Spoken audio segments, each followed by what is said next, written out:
May usa ka dalan nga daw matarong alang sa usa ka tawo. Apan ang katapusan ni ana mao ang mga dalan sa kamatayon. Proverbio 14, bersikulo 12. Busa si Jesus miingon, ako mao ang dalan ug ang kamatuoran ug ang kinabuhi. Walay bisan kinsa nga makaabot sa amahan kun dili pinaagi kanako. Juan 14, bersikulo 6. Mga kapaglaom, welcome sa atong programa, Ang Dalan sa Kinabuhi.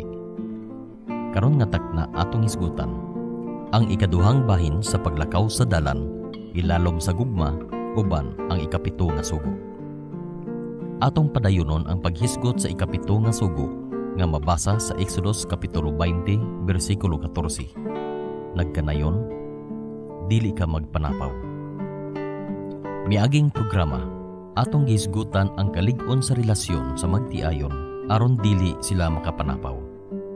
Niini nga takna, atong hisgutan ang ubang aspekto sa pagsupak niini aron atong masabtan ang kalalumon niini nga sugo. Si Jesus miingon, nakadungog kamo nga giingon kaniadto, ayaw panapaw. Apan karon sultihan ko kamo nga bisan kinsay mo tan-aw sa usa ka babay uban sa laway nga hunahuna, nakapanapaw na kaniya sulod sa iyang kasing-kasing. Mabasa kini sa Mateo kapitulo 5, bersikulo 27 ug 28. Klaro sa gisulti ni Jesus nga ang pagsupak sa ikapito nga sugo dili lang sa pagbaton og relasyon o pakighilawas nga gawa sa kaminyoon, kundili pagbaton og malaw-ay nga hunahuna sa uban. Lagtod pagkasulti, ang kinatibuk ang aspekto sa tao nga mao ang kasing-kasing, kalag og salabutan, gikinahanglan nga nahiusa sa relasyon sa iyang kapikas kinabuhi. Kung ang Dios nagasugo kanato sa unang dako nga sugo nga nagkanayon, higugmaa ang Dios sa tibok mong kasing-kasing, sa tibok mong kalag ug sa tibok mong salabutan. Ang pagtuman sa ikapito nga sugo mahimo usab pinaagi sa paghigugma sa asawa o sa bana sa tibuok mong kasing-kasing, tibuok mong kalag ug sa tibuok mong salabutan. Ato kining sabton pinaagi sa pangutana, ikaw asawa o ikaw bana, malipayon ka ba sa dihang kauban nimo ang imong kapika sa kinabuhi? Ug imo bang ikalipay ang paghimo kaniyang malipayon? Imo bang gitanyag ang imong kinabuhi ug imong pagkinabuhi alang kaniya? Ug dili kay naniguro ka lang kung unsa ang pabor kanimo? Imo bang gisabot ang iyang kalainan diha kanimo ug imo ba kining gidawat? Labaw sa tanan, sulod sa imong salabutan ug panghuna-huna, siya ba ang nag-inusara nga nanag-iya sa kinatibuk-an sa imong kinabuhi?